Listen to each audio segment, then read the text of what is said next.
My name is Marcus Wellington. I'm 67 years old. I spent 38 years designing and constructing bridges throughout the Pacific Northwest, structures that had to hold up under pressure, against the elements, against time. When you design bridges, you learn to read stress patterns. You learn where a structure is weakest before it ever fails. You learn to calculate loads and tensions. What I never calculated was the mathematics of a son who would arrive at my door with a $167,000 invoice wrapped in corporate language and deliver it like an inheritance I hadn't earned. The envelope showed up on a Tuesday, cream-colored, expensive, the kind of paper that costs more than the coffee I drank at 5 in the morning. Inside, an itemized breakdown of a wedding for my son Marcus Jr., or Marcus J. as we've called him since childhood. Line item after line item. Venue in the Belltown district of Seattle, catering at $125 per head. Floral arrangements imported from somewhere I'd never heard of. Photography, videography, a luxury retreat in the San Juan Islands instead of a honeymoon. At the bottom, in the handwriting of his fiancée Gabrielle, a note. Marcus, we wanted to make sure you felt included in the way that truly matters. Your contribution means everything to us. I read it twice. Then I poured myself another coffee and stepped out onto my back porch.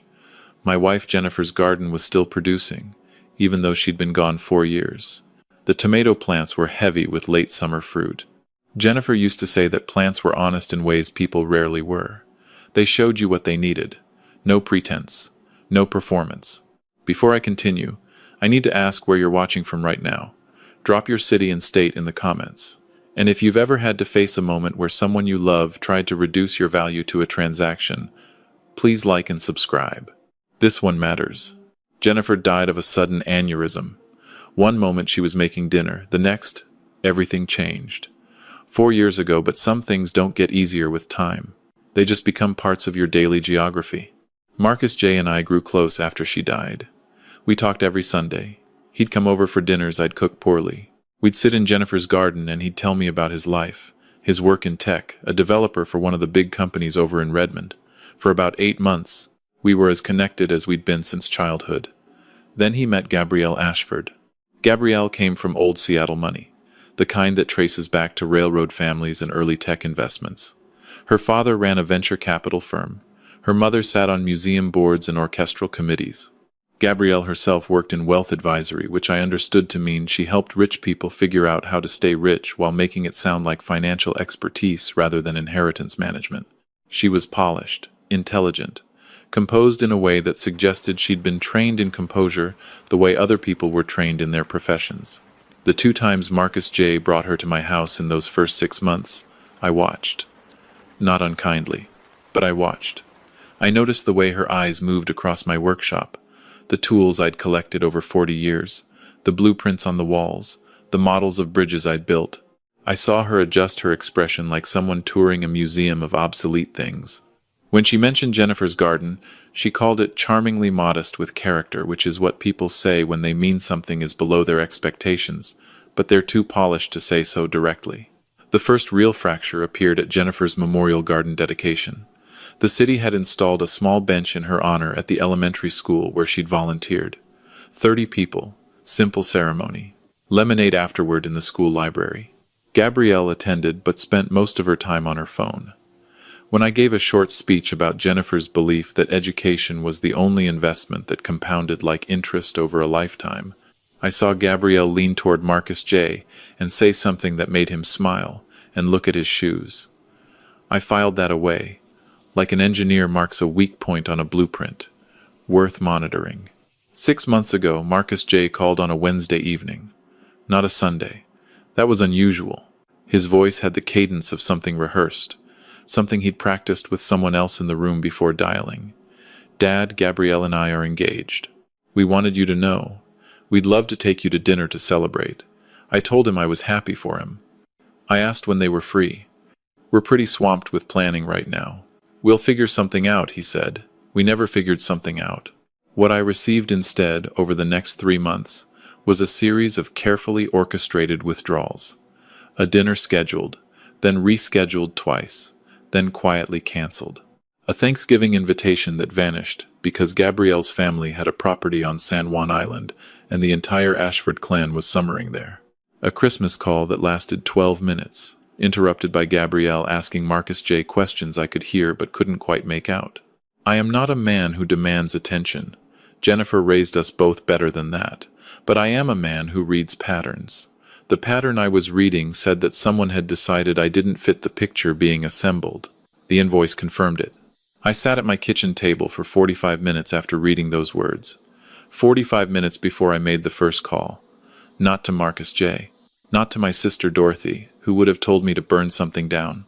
I called my financial advisor first, a woman named Helen Chen, who'd managed my retirement accounts for a dozen years. Helen, I said, I need to structure something specific. Money goes in, but nothing comes out without my written authorization on each transaction. For what? She asked. My son's wedding, specifically, to ensure I control what gets paid and what doesn't. A pause. How much are we talking about? $167,000. And Helen, I'm not invited to this wedding. She was quiet for a long moment. Robert, do you want to attend this wedding? It was the first time anyone had asked me that question directly. Not whether I should pay, not whether I wanted to support my son, whether I wanted to attend. What I want is my son, I said. The wedding is secondary. Those two things might require the same action, Helen said. Let me get the structure in place by end of business. That evening, I called Gerald. Gerald Chen, no relation to my advisor, had been my college roommate at UW decades ago, and he'd stayed in Seattle. He'd become a contractor who knew everyone in the construction world for a 100-mile radius. He'd been at my wedding. He'd sat beside me at Jennifer's funeral. He was the kind of friend who showed up at the significant moments without being asked. Gerald, I said, I need your eyes and ears on something. What? My son's wedding. Something about this isn't adding up. I can't see the whole structure from where I'm standing. Gerald was quiet. The venue is the Belltown loft space, right? I know someone in the event planning world. Give me a few days. 2 days later, Gerald called back. His voice had the tone of someone delivering information he didn't enjoy delivering. Marcus, this wedding isn't just big. It's being positioned. Gabrielle hired something called a social strategist. That's an actual paid position for making sure the right photographs get to the right people in the Seattle Society pages. Her father's firm also moved capital recently. There are rumors about some investments underperforming. And here's the thing, the guest list isn't just Seattle's financial sector. It's a who's who. Partners from tech firms, venture capitalists, someone whose family owns a chain of hospitals. There's a whole table marked Legacy Network in the seating chart. And Marcus, your name is on that table, with a question mark next to it. A question mark. After 37 years of being a father, I'd been reduced to a question mark in my own son's seating chart. Gerald, I said, keep watching. The next morning, my phone rang. The venue coordinator at Belltown Lofts.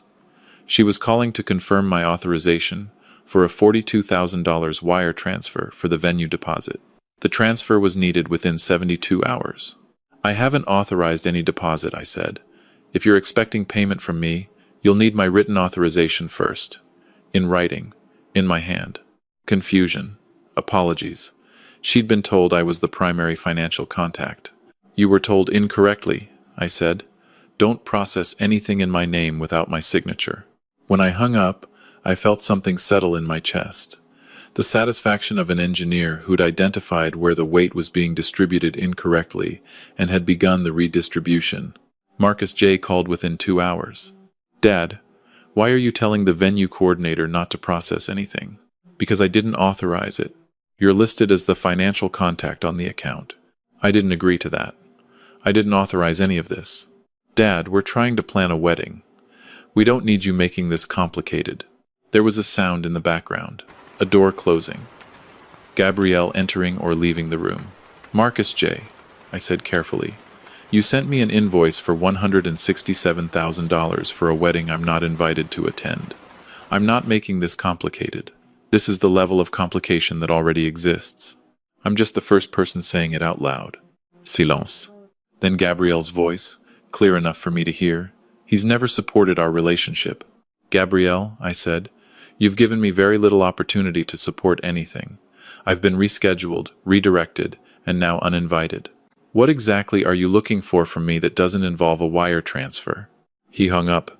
I went out to Jennifer's garden and spent 3 hours working, pruning dead growth, turning soil, the kind of work that clears a man's mind when thinking gets too loud. That evening, Gabrielle appeared at my front door. She was wearing something expensive and carried a leather portfolio that probably cost more than my first car payment. I did not invite her in. We stood on the porch in the October light. "Marcus," she said, "I think we've gotten off on the wrong foot." "We've gotten off on several wrong feet over 2 years," I said. "Which one concerns you today?" She opened the portfolio and showed me photographs. Belltown lofts in full splendor, marble, chandeliers, a space that looked like it cost money just to stand in. "This wedding represents everything Marcus J. has worked toward," she said. "The connections in that room will define his professional network for the next decade. We're not just celebrating a marriage. We're announcing who we are, who we're becoming." "And who are you becoming?" I asked. She seemed momentarily disconcerted by the question. "We're people with real ambitions," she said, "and the relationships to match those ambitions." "What about where he comes from?" I asked. "What about his mother? What about the people who built the foundation you're standing on?" "Marcus J.'s past is something we honor privately," she said. "This event is about his future." "His future is built on his past," I said. "His past includes his mother and his father. If honoring us is something that only happens in private, you're asking him to be ashamed of the people who loved him before you knew his name." Her composure shifted, just slightly. The kind of microfracture that engineers and careful observers learn to recognize. "I came here to extend an olive branch, Marcus," she said. "No," I said. "You came here to secure funding. The olive branch is decorative." Her expression hardened into something cold and precise. The coldness of someone unaccustomed to being read accurately. "My family is prepared to cover the remaining balance if you choose not to participate," she said. "But Marcus J. will know it was because you refused to contribute." "Then Marcus J. will know that I chose not to fund an event I'm not permitted to attend," I said. "That seems like accurate information for him to have." She left. Her heels on my porch stairs sounded like small, deliberate strikes, one after another, descending. Gerald called the next morning with information I hadn't anticipated.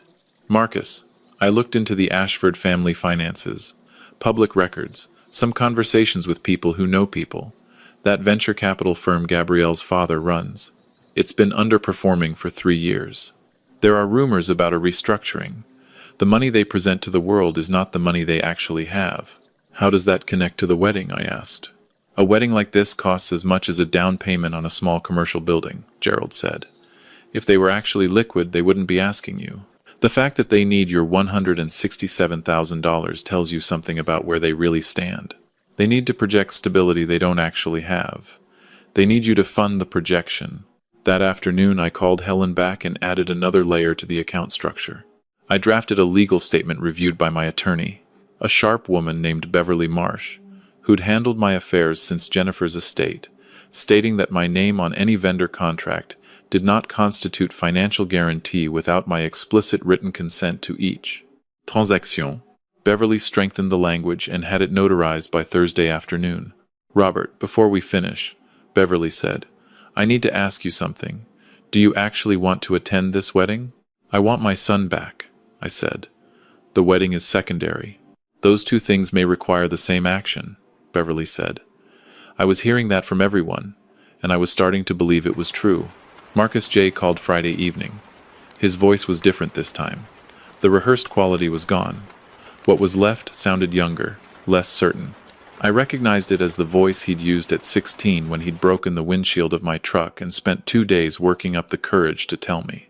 "Dad, I need to ask you something, and I need you to be honest with me." "Go ahead. Do you think Gabrielle is wrong for me?" I was quiet for a long moment, not because I didn't have an answer, but because the answer required more care than most answers do.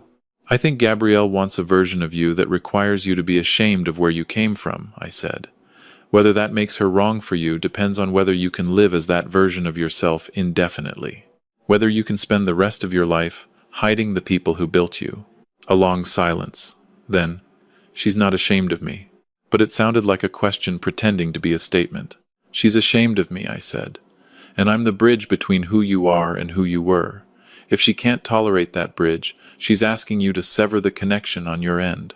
To disconnect from me, to connect with her version of success. He didn't hang up. We stayed on the line in silence for nearly a minute. A long time when no one is speaking. I love her, Dad.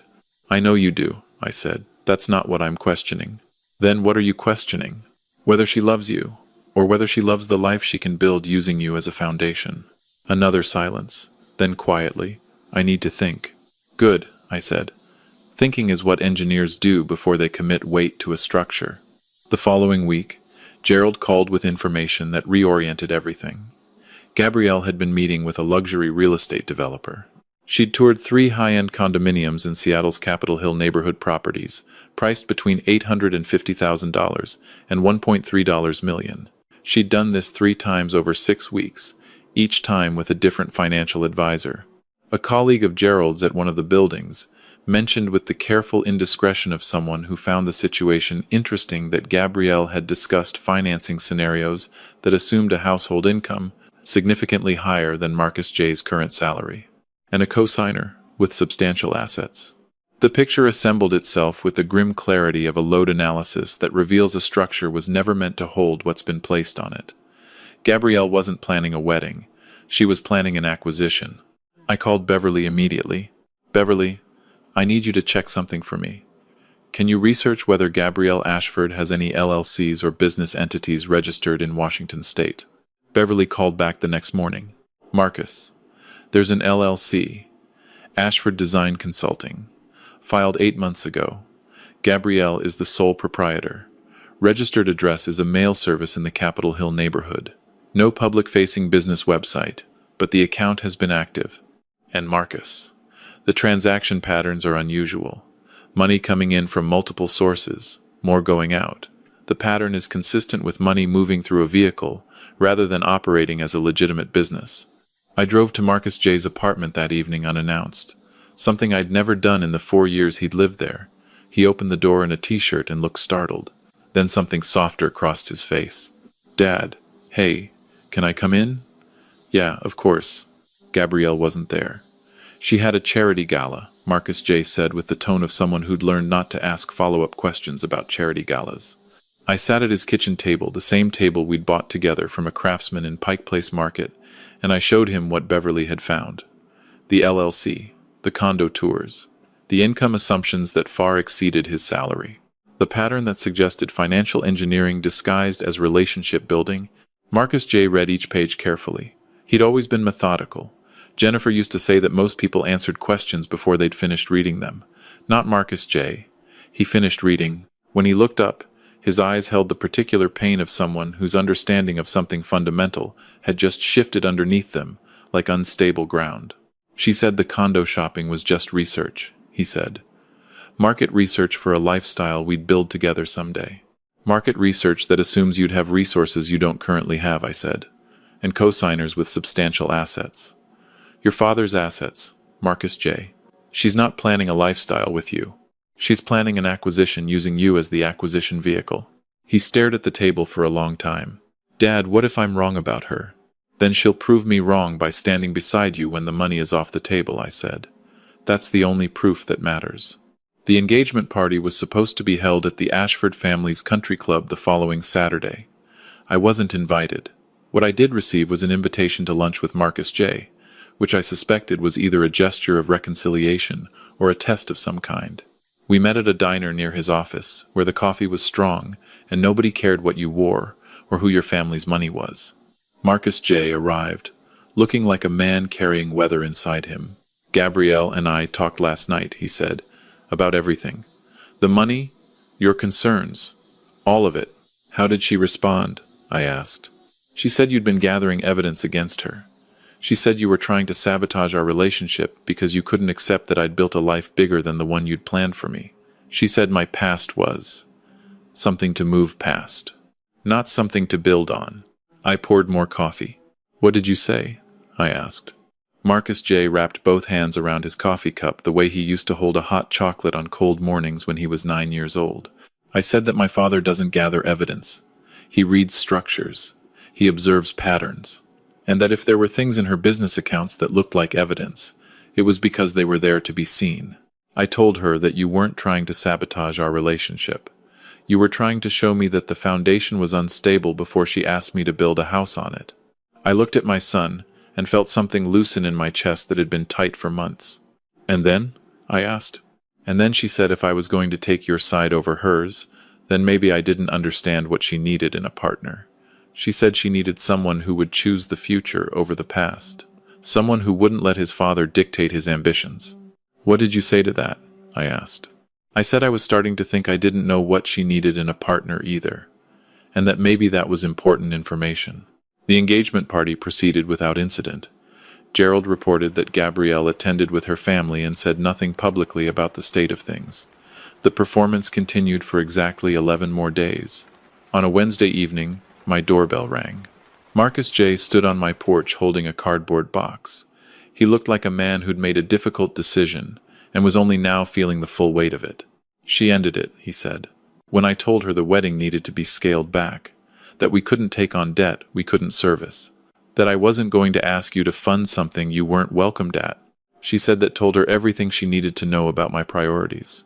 She said I'd chosen my past over my future. I stepped back and let him in. He set the box on the coffee table where Jennifer's photograph sat in a silver frame, and he sat on the couch like gravity was working harder on him than usual. In the box were things from Gabrielle's apartment, a jacket, some books, a framed photograph of him and Jennifer from 3 years ago that Gabrielle had apparently kept in the guest room rather than anywhere visible, in the guest room. The room where you put things you don't want to see every day. Marcus J. picked up the photograph and looked at it for a long time. Mom would have seen this coming, he said quietly. Your mother saw most things coming, I said. She just waited until you were ready to see them too. The structure teaches you, not me telling you about the structure. A conclusion your father drags you to isn't really your conclusion. It's just a direction you're being pointed. Marcus J. set the photograph down between us. Dad, I owe you something bigger than an apology. I let someone make you a question mark in your own son's life. You should have been the first call, not the last problem I got around to solving. I didn't say anything for a moment. Outside, the October wind moved through Jennifer's tomato vines. I thought about those plants, how they were honest in ways people rarely were, how they showed you what they needed. The thing about bridges, I said finally, is that the cables that hold the most weight are the ones you don't notice until they're gone. Then the whole structure tells you what it needed. You noticed, Marcus J. That's what matters. And now I want to pause here because I think if you're watching this right now, you might be feeling what Marcus J. was feeling in this moment. That confusion. That vertigo of realizing someone you loved had been using you as infrastructure for their own ambitions. If you've ever experienced that sickening moment when someone's true motivation becomes visible, I want you to know something. It's not your fault that you didn't see it sooner. People who are good at this kind of thing are very, very good at it. They practice. They have models. They understand human psychology, the way an engineer understands materials. And sometimes it takes an outside observer, someone who loves you and isn't invested in the lie to help you see the pattern. Marcus J. stayed for dinner. We made pasta the way Jennifer used to make it, with way too much garlic, and zero apologies for the garlic. And we talked for 3 hours about nothing consequential. His job, my garden. A book we'd both read years ago, and remembered in completely different ways. The kind of conversation that doesn't require resolution. Its only purpose is presence. The financial cleanup happened methodically over the following weeks. The Belltown Lofts deposit had been held in my escrow account and was released back to my restricted funds without ever transferring to the venue. Thanks to Beverly's letter and Helen's structure, Gerald's contacts confirmed that the Ashford family was quietly absorbing the vendor cancellation fees, approximately $28,000, with the tight-lipped efficiency of people who'd managed embarrassing financial situations before and knew how to do it without publicity. A man identifying himself as the wedding coordinator called me once. His name was Preston Vale. His voice had the diminished confidence of a man whose leverage had evaporated. Mr. Wellington, there are outstanding commitments that may require resolution. Mr. Vale, I said, the commitments you're referring to were made without my authorization. My attorney has documented that clearly. I'd suggest you direct your concerns to Miss Ashford. He didn't call again. Beverly confirmed shortly after that no legal action was coming my way. The vendor contracts, closely examined, bore Gabrielle's signature as the primary client. My name appeared as a courtesy contact. The kind of deliberate ambiguity that Preston Vale had probably used before to pressure reluctant family members. It didn't hold up. And here's what I want to say about this moment, because I think it matters. This is where Marcus Wellington could have felt vindicated. This is where he could have felt he'd won something. But that's not what he felt. He felt tired. He felt the particular exhaustion that comes from being right about something you really wished you were wrong about. If you ever find yourself in a situation where you're gathering evidence against someone you love, financial evidence, emotional evidence, behavioral evidence, please know that proving you're right isn't the same as winning. What you're actually doing is documenting a loss. 3 months after the canceled engagement, Marcus J. and I established a new rhythm. Wednesday dinners, alternating locations. Sometimes my house, sometimes a restaurant. Sometimes just 2 chairs in Jennifer's garden when the weather permitted. We talked about Jennifer more than we had since she died, and I think she would have approved of that. Grief has a way of becoming present again when you stop being afraid of it. One Wednesday in January, Marcus J. arrived with a question I hadn't expected. "Dad, can I bring someone to dinner next week? Just casual. Just someone I'd like you to meet." I told him, of course. Her name was Sophie. She was a pediatric nurse who'd grown up in Tacoma, drove a Honda that was 10 years old with 140,000 miles on it, and brought a pie she'd made herself, because she'd asked Marcus J. what his father liked, and he'd said his mother's apple pie, so she'd made her own version because she'd figured that was enough information to work with. She was warm without performing warmth. She asked about my bridge designs with the specific curiosity of someone who actually wanted to understand. She looked at Jennifer's photograph on the mantel and said without prompting, "Marcus talks about her all the time. She sounds like someone I would have really liked." After dinner, after Sophie had gone home and Marcus J. was helping me with dishes, he said, "Well, she brought pie." I said, "Is that a verdict?" "It's a very good start," he said. He laughed, the laugh I remembered from before, unguarded, a little too loud. The one Jennifer used to say could wake up a room that didn't know it was sleeping. That evening after Marcus J. left, I sat in Jennifer's garden in the cold January air longer than was probably sensible for a 67-year-old man with a brace on his knee. The tomato plants were dormant now, cut back to their winter stubs, looking like they had no intention of returning, but they always did. Stubborn, contrary, perennial. I thought about the invoice that had started all of it. $167,000 for a performance I wasn't invited to watch. At the time, it felt like the worst thing that had arrived in my mailbox since the hospital bills after Jennifer's stroke. What it actually was, I understood now, was a load test, the kind engineers run on structures to find out what they're genuinely made of. You apply pressure at the critical points, and you watch to see what holds and what gives way. The things that gave way needed to. The things that held those were what mattered. And I want to speak directly to anyone watching this who is in a similar situation right now. Maybe you're a parent being asked to fund something you're not welcomed at. Maybe you're watching someone you love be used as infrastructure for someone else's ambitions. Maybe you're the person in the middle, being pulled between your past and your future, and you don't know how to honor both. Here's what I've learned. Real love doesn't ask you to amputate your past. Real love asks you to bring your whole self, your history, your people, your foundation to the table. If someone is asking you to be ashamed of the people who built you, they're not asking for love. They're asking for raw material. And you deserve better than that. I went inside and made tea, and called my sister Dorothy to tell her how things had turned out. She said she was glad I hadn't burned anything down. I told her I'd thought about it. She said that was probably enough. I looked at Jennifer's photograph before I turned off the kitchen light.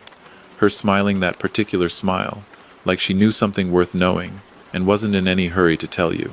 I thought she might have been a little proud. Not of the outcome exactly. Of the method. Of the patience that allowed the truth to assemble itself rather than forcing it before it was ready. Real love, she used to say, doesn't require an audience. It just requires showing up. Now I want to ask you directly. What would you have done in Marcus Wellington's position? Comment 1 if you think he made the right call, and would have done the same thing. Comment 2 if you think the Ashford family deserved a second chance, and should have been given more time to prove themselves. Comment 3. If you've ever been in a situation where you had to choose between funding someone's ambitions or protecting your relationship with them. And please, comment below with your location and what tower it is where you are right now. I genuinely love reading comments from all over the world, and I want to hear your perspective on this. Here's what I want you to take away from Marcus Wellington's story. The most painful part isn't usually when you discover someone's true motivation. The most painful part is realizing how long you ignored the signs because you wanted so badly to believe the narrative they'd built. But here's the hope in this story. When Marcus Wellington finally said no to funding a lie, his son came home. Real relationships don't require wire transfers. They require presence. They require showing up even when it's inconvenient. They require choosing people over projections.